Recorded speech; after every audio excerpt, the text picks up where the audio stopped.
Dr. Elena Rodriguez was having the worst day of her career, and that was saying something. Working on Europa, one of Jupiter's moons, meant dealing with equipment failures, supply delays, the kind of loneliness that could drive a person crazy.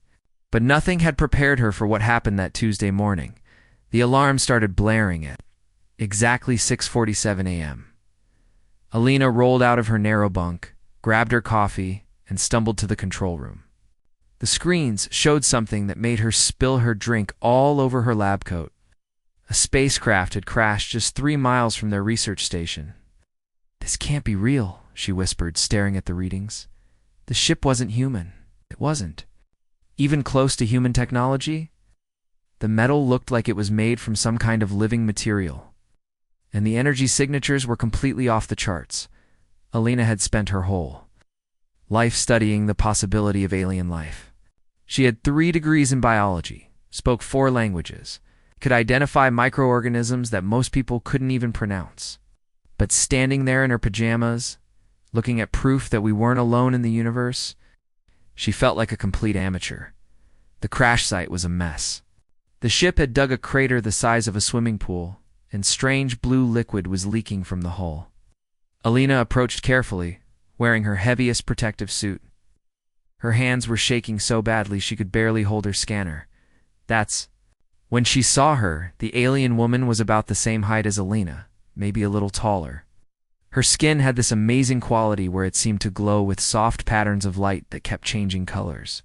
She had long, silvery hair that moved like it was underwater, and her eyes were the deepest purple Elena had ever seen. She was also clearly hurt. The alien woman was sitting against a piece of her broken ship, holding her arm at an odd angle. When she saw Elena approaching, she tried to stand up but stumbled. Elena forgot all about protocols and safety procedures. Someone was hurt, and that was all that mattered. "Hey, it's okay," Elena said, holding up her hands to show she meant no harm. "I'm here to help." The alien woman looked at her with those incredible purple eyes and said something in a language that sounded like music mixed with static electricity. Elena's universal translator, the most advanced piece of equipment they had, started making weird beeping sounds before giving up completely. Elena tried basic first aid. She offered water, which the alien woman sniffed and pushed away. Some of their emergency food rations? Alien took one bite and made a face like she'd just eaten garbage. Elena brought out their best medical scanner, but the readings it gave back made no sense at all. Everything Elena tried seemed to make things worse. The alien woman kept shaking her head and saying things Elena couldn't understand. Her skin patterns were getting brighter and more agitated. Elena could tell she was frustrated, but she had no idea why. After 3 hours of failed attempts to help, the alien woman managed to get her damaged translator working just enough to say a few words in broken English. Cannot satisfy me, she said, her voice sounding tired and disappointed. Those words hit Elena like a punch to the stomach. Here was the most important moment in human history. First contact with an intelligent alien species, and she was completely failing. The alien woman looked at her with what Elena could only interpret as disgust. Elena tried to explain that she was doing her best, but the alien woman just shook her head again. "You cannot satisfy me," she repeated, pointing at the food, the water, the medical equipment, everything Elena had offered. Elena's colleague Jake came running from the station. But even with both of them working together, nothing changed. The alien woman seemed to need things they couldn't provide, wanted help they couldn't give, and expected results they couldn't deliver. "Maybe we're just not ready for this," Elena told Jake as they walked back to get more supplies. Maybe humans aren't advanced enough to deal with real alien contact. She felt like crying. Elena had dedicated her entire life to the possibility of meeting other intelligent life. She'd moved to this frozen moon, given up a normal life on Earth, spent years preparing for this exact moment. And now that it was happening, she was proving to be completely useless. The alien woman watched them leave, her skin patterns shifting to colors Elena didn't recognize. Elena interpreted the look on her face as confirmation of humanity's inadequacy. They were like cavemen trying to help a rocket scientist, too primitive to even understand what was needed. Back at the station, Alina stared at her reflection in the bathroom mirror. Her hair was a mess, her eyes were red from stress, and she had alien biofluid stains all over her clothes. She looked like exactly what she felt like, a failure. The alien woman remained by her crashed ship, and Alina remained in the station, both of them separated by more than just distance. They were separated by a gap that Alina was beginning to think might be impossible to bridge. Alina spent the rest of the day reviewing everything she knew about xenobiology, desperately searching for some clue about what she was doing wrong. The alien woman's words kept echoing in her head. "You cannot satisfy me." It was the most discouraging thing anyone had ever said to her. But Alina Rodriguez had never been the type to give up easily, even when everything seemed hopeless. She just didn't realize yet that her determination was exactly what would change everything. Alina didn't sleep that night. She couldn't stop thinking about the alien woman's disappointed face and those words that kept playing in her head like a broken record. "Cannot satisfy me." Every time she closed her eyes, she saw those purple eyes looking at her like she was nothing more than a primitive creature who had stumbled into something way beyond her understanding by morning. Alina had made a decision. She was going to figure this out, no matter what it took. She set up her main computer in the lab and started running every test she could think of. The biosamples she'd managed to collect from the crash site were unlike anything in Earth's databases. The alien woman's DNA had structures that human science barely had names for. Her cellular makeup suggested she needed nutrients that were incredibly complex, like her body was a super advanced machine that could only run on premium fuel. "Jake, look at this," Alina called to her colleague, pointing at the screen. Her metabolism runs about 3,000 times faster than ours. It's like her brain processes information at the speed of a supercomputer. Jake whistled low. "No wonder our food didn't work. It's like trying to fuel a Ferrari with water." Alina spent the next 18 hours straight in the lab. She barely ate, forgot to shower, and only drank coffee when Jake forced it into her hands.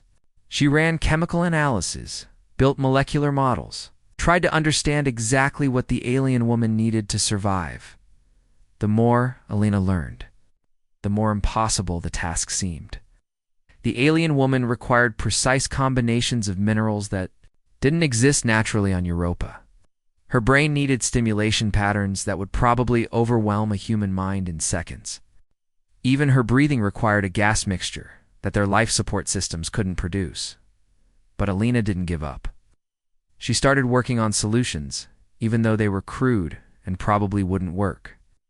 She tried to synthesize the nutrients, using their limited lab equipment. She built mental puzzles and logic games, might provide some of the intellectual stimulation the alien woman seemed to need. She even attempted to modify their atmospheric processors to create a more suitable breathing environment. Meanwhile, the alien woman had been watching. Alina didn't know it, but every camera and sensor around the research station was being monitored. The alien woman had figured out how to tap into their systems within hours of the crash. She watched Alina work through the night, seeing the human woman's dedication and determination in the alien woman's culture.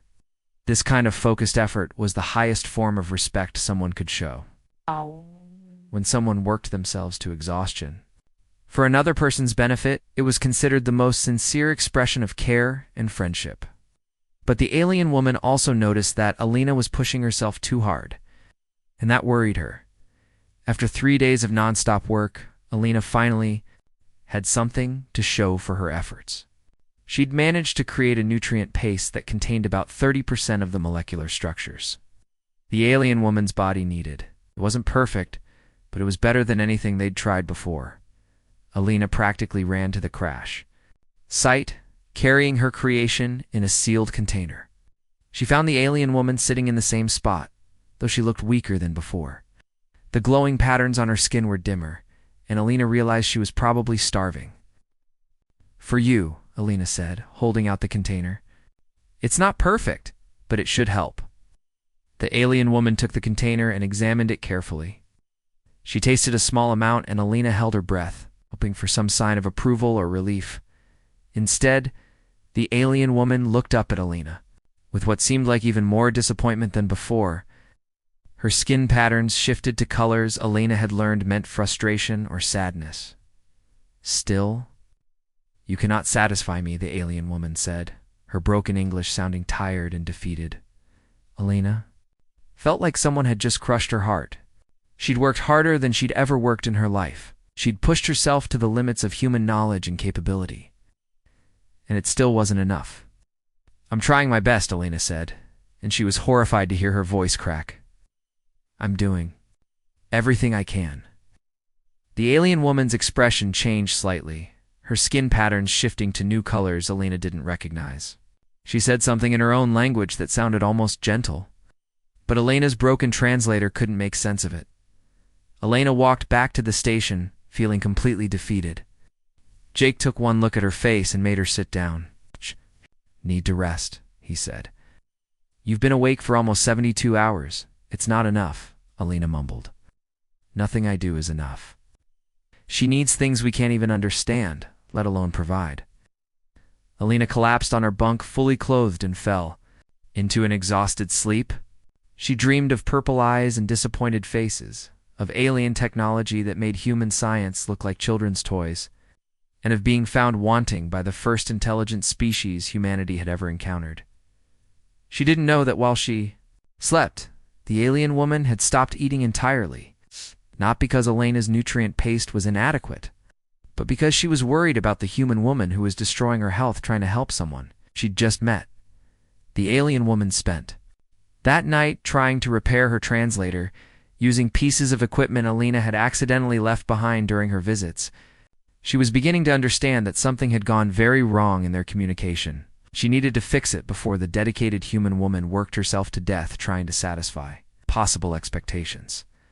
But Elena woke up the next morning more determined than ever, completely unaware that her perceived failure was actually being seen as the most admirable quality humans could possess.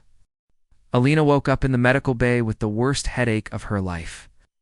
The last thing she remembered was Jake bringing her some soup, and then everything went black. Now she was lying on a narrow medical bed with 4 tubes in her arm and monitoring, equipment beeping softly around her. "You scared us?" Jake said from a chair beside her bed. "You collapsed in the lab. Dr. Chen says you were completely exhausted and dehydrated." Elena tried to sit up, but her head spun immediately. "How long was I out?" 12 hours, Jake replied. "But Elena, there's something you need to see." That's when Elena noticed she wasn't alone in the medical bay. The alien woman was sitting in a chair on the other side of the room, and she looked different. Her skin patterns were showing soft blues and greens, instead of the harsh reds and oranges Elena had grown used to. She was holding something in her hands that looked like Elena's.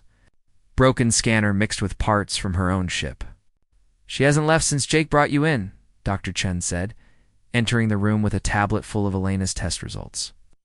"She's been working on something this whole time, and she seems really worried about you." Elena stared at the alien woman, confused. Why would she be worried about Elena? Elena was the one who kept failing to help her. Elena was the one who couldn't satisfy her needs. The alien woman looked up and saw Elena was awake. Her skin patterns immediately shifted to brighter colors. And she stood up quickly, almost dropping the device she'd been working on. She said something in her own language that sounded relieved. "I think she's been trying to fix her translator," Jake said.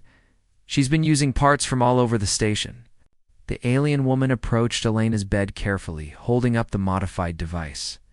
She pressed something on its surface, and suddenly, Elena could hear a mechanical voice speaking English. "Testing, ... testing. Can you understand this transmission?" The device said in a flat, computerized tone. Elena's eyes widened. Yes, I can understand you."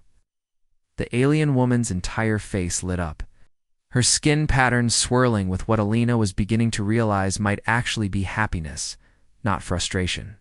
"My name is Zara," the device translated as the alien woman spoke. "I have been trying to communicate something very important to you."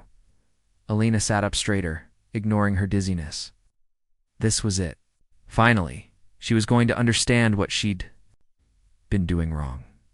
"When I said you cannot satisfy me," Zara continued through the translator, "I was not expressing disappointment with your efforts. I was trying to explain my biological requirements and warn you not to exhaust yourself attempting the impossible." Alina blinked. What? In my language, the phrase translates more accurately to our biological systems are incompatible. Please, do not harm yourself trying to bridge this gap, Zara explained. Your translator was converting my words incorrectly. Alina felt like the world had just turned upside down. You weren't disappointed in me. Zara's skin pattern shifted to what Alina was now realizing were colors of concern and confusion. Disappointed, Alina? I have been amazed by your dedication.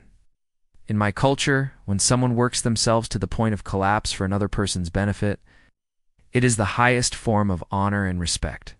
But you kept saying I couldn't satisfy you, Alina said weakly.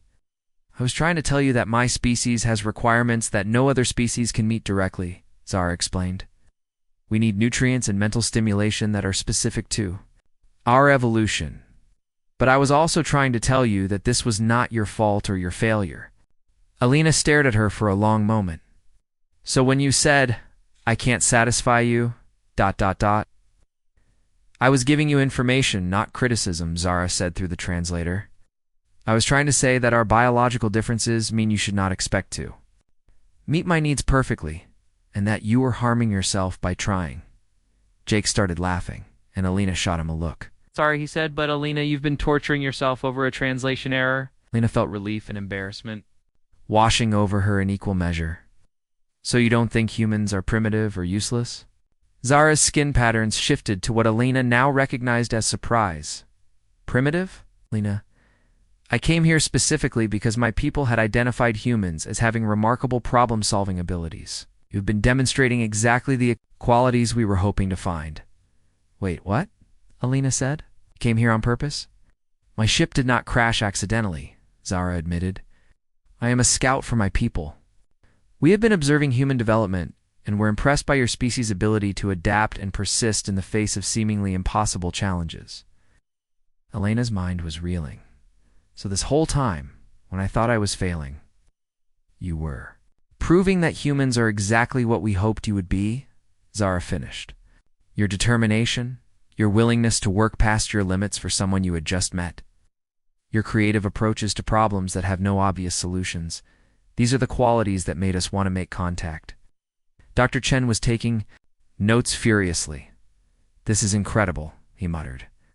We're documenting the first successful translation breakthrough in interspecies communication. Alina looked at Zara, feeling like she was seeing her clearly for the first time. So when you kept asking, what are you doing? Wait, you weren't judging me? I was confused about why you were pushing yourself so hard, Zara explained. My culture. We would never expect another species to meet our specific biological needs. I was trying to understand why you seemed to think this was necessary. Alina started laughing, and once she started, she couldn't stop. All the stress and exhaustion and self-doubt of the past few days was bubbling up and coming out as slightly hysterical laughter. I thought I was proving that humans weren't ready for contact, Alina said between giggles. I thought I was the worst first contact ambassador in history. Zara's skin patterns were now showing what Alina was learning to recognize as amusement. You were actually proving that humans are the most dedicated and caring species we have encountered. Ow. My people will be very pleased with my report. Alina wiped tears from her eyes, feeling lighter than she had in days. The biggest misunderstanding in human history had just been cleared up, and it turned out that her perceived failure had actually been her greatest success. 2 weeks later, Alina was working alongside Zara in the station's main laboratory. It felt like the most natural thing in the world. The misunderstanding that had nearly broken Alina's spirit had become the foundation of something incredible. A real partnership between two completely different species. Show me that calculation again, Alina said, leaning over Zara's shoulder to look at the holographic display she'd created using her ship's technology. The math floating in the air looked like beautiful glowing art, but Alina was starting to understand what it all meant. Zara's skin patterns shifted to a warm, golden color that Alina had learned meant patience and teaching. Your digestive bacteria convert nutrients in ways my people never considered, Zara explained through her now perfect translator. We always focused on creating exact molecular matches, but your approach of using biological conversion is much more elegant. Alina grinned. For the past 2 weeks, she'd been learning that while humans couldn't directly provide what Zara needed, They could find creative workarounds that even advanced alien technology hadn't thought of. It was like being told you couldn't build a bridge, so you invented a boat instead. The breakthrough had come when Alina started studying her own gut bacteria under Zara's advanced scanners. Alina had always known that humans had millions of helpful bacteria in their digestive systems. But seeing them through alien technology was like discovering a whole universe she'd never known existed. What if we could modify some of these bacteria to process Europa's available minerals into something your body can use? Alina had suggested 3 days ago. Zara had stared at her for a long moment, her skin patterns cycling through colors Alina was still learning to read. Finally, she'd said, "My people have been trying to solve supply problems for centuries using mechanical synthesis. We never considered biological conversion because our bodies don't work that way." That's when Alina realized something amazing. Humans weren't failing at alien contact because they were too primitive. They were succeeding because they thought differently now.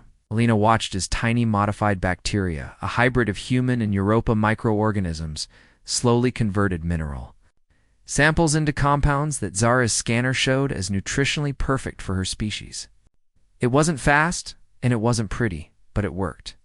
"Your people are going to love this," Alina said, watching the readouts. "Sustainable, adaptable, and it can work on almost any planet with basic mineral resources." Zara's patterns shifted too. Deep purple, which Alina had learned meant something like profound respect. "Alina, you have solved a problem that has limited my people's exploration for generations. We can only travel as far as our food supplies last. But this means we could establish permanent colonies anywhere." Alina felt a warm glow of pride, but also something deeper. Working with Zara had shown her that humans had qualities she'd never fully appreciated. When Alina couldn't meet Zara's needs directly, she'd found ways around the problem. When the technology wasn't advanced enough, she'd used creativity instead. When perfect solutions weren't possible, she'd made imperfect ones work. "I have something to tell you," Zara said, her skin patterns shifting to a combination Alina was still learning to interpret. "My ship, ... The other members of my team, they're not actually that far away." Alina looked up from the bacteria cultures. "What do you mean?" "My people have been monitoring our progress," Zara admitted. "When I reported the successful communication breakthrough and showed them your biological conversion approach, they became very excited. A full diplomatic ship is 3 days away from Europa." Elena's heart started beating faster. "A diplomatic ship? Like official first contact?" "The most official contact possible," Zara confirmed. "But Alina, they're not coming just to meet humans. They're coming specifically to meet you and learn about your problem-solving methods." Alina sat down heavily in her chair. "Me? But I'm just one person, not even the most qualified xenobiologist on Earth." Zara's skin patterns shifted to what Alina now recognized as gentle amusement. "Alina, qualification is not the same as capability. You have demonstrated something my people value more than knowledge or training." "What's that?" "The willingness to keep trying when everything seems impossible," Zara said. "Your species calls it determination, I think. My people have a longer word for it, but it means the quality that makes solutions appear where none existed before." Alina thought about the past few weeks. She remembered the exhaustion, the frustration, the feeling that she was completely inadequate for the task in front of her. But she also remembered refusing to give up, even when everything seemed hopeless. "Zara, can I ask you something?" Alina said. "When you first crashed here, did you really need my help? Or was this all some kind of test?" Zara's pattern shifted to deeper colors. "I truly needed help. My ship was damaged, my translator was broken, and I was injured."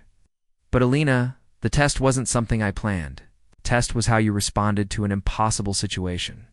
"And I passed by failing?" Alina asked with a small laugh. "You passed by not accepting failure as an answer," Zara corrected. "People have observed many species. Some are more intelligent than humans. Some are more technologically advanced. But very few have your particular combination of persistence and creativity." Alina looked around the lab at all the improvised equipment, hybrid solutions, and the completely non-standard approaches they'd used to solve Zara's problems. Nothing they'd built looked like proper alien technology, but it all worked. "So, When your diplomatic team gets here, Alina said, what happens next? That depends on you, Zara replied. They want to offer Earth a place in the Galactic Confederation. But more than that, they want to establish an exchange program, humans, working with other species to solve problems that pure technology can't handle. Alina felt a mix of excitement and terror. And they want me to be part of that? Alina, you wouldn't be part of it, Zara said, her skin now glowing with warm, bright patterns. You would be leading it.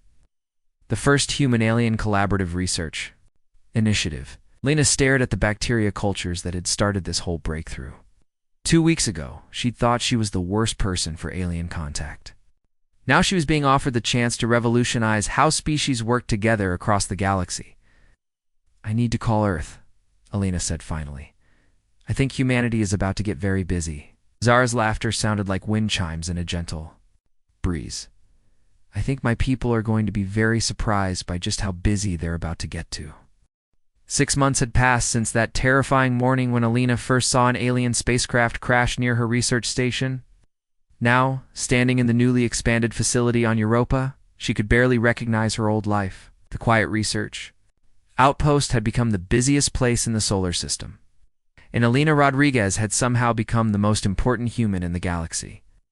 The Earth delegation will arrive in 3 hours, Jake announced, checking his tablet for the 100th time. That morning, the President, the Secretary of Science, and about 50 reporters who still can't believe any of this is real.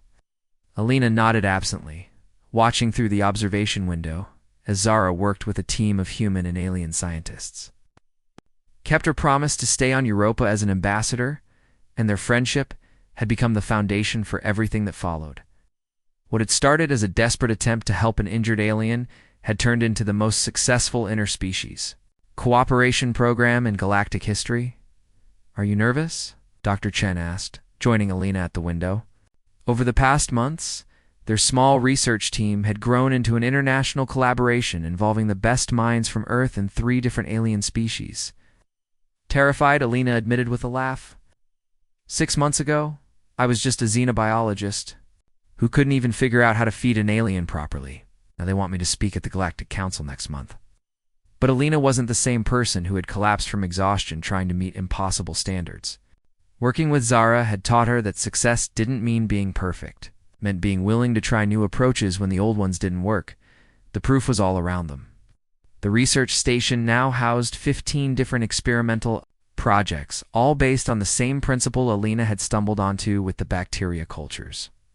Instead of trying to make human technology work exactly like alien technology, they found ways to make different approaches work together. There was the atmospheric processor that used Earth plants to create breathing environments for 3 different alien species. The communication system that combined human emotional intelligence with alien computational power to prevent the kind of misunderstanding Alina and Zara had experienced. The food synthesis program that could now create nutritionally perfect meals for 27 different species using resources available on almost any planet. Alina, you need to see this, Zara called from across the lab. Oh. Her skin patterns were showing the bright gold and silver combination that Alina had learned meant exciting news. Alina walked over to find Zara holding a small device that looked like a cross between a human smartphone and alien technology. What is it? The final prototype, Zara said, offering the device to Alina. A universal translator that doesn't just convert words, but also cultural context and emotional meaning. No more accidental misunderstandings like we had. Alina took the device and activated it. A small hologram appeared showing 2 figures, one human, one alien, having a conversation. As they spoke, the translator didn't just show the words they were saying, but also provided context about what those words meant in their culture and what emotions were being expressed. This is incredible, Alina said. This could change everything about how species communicate with each other. It was your idea, Zara reminded her. You said we needed to translate feelings and intentions, not just words. Alina smiled, remembering that conversation from months ago. She'd been frustrated after watching 2 other alien species have an argument that turned out to be based on a simple cultural misunderstanding. I just knew there had to be a better way. That had become Alina's unofficial motto. There has to be a better way. When problems seemed impossible, when different species couldn't work together, when technology failed, Alina always believed there was a solution waiting to be discovered. The approach had worked so well that alien species from across the galaxy were now sending representatives to Europa.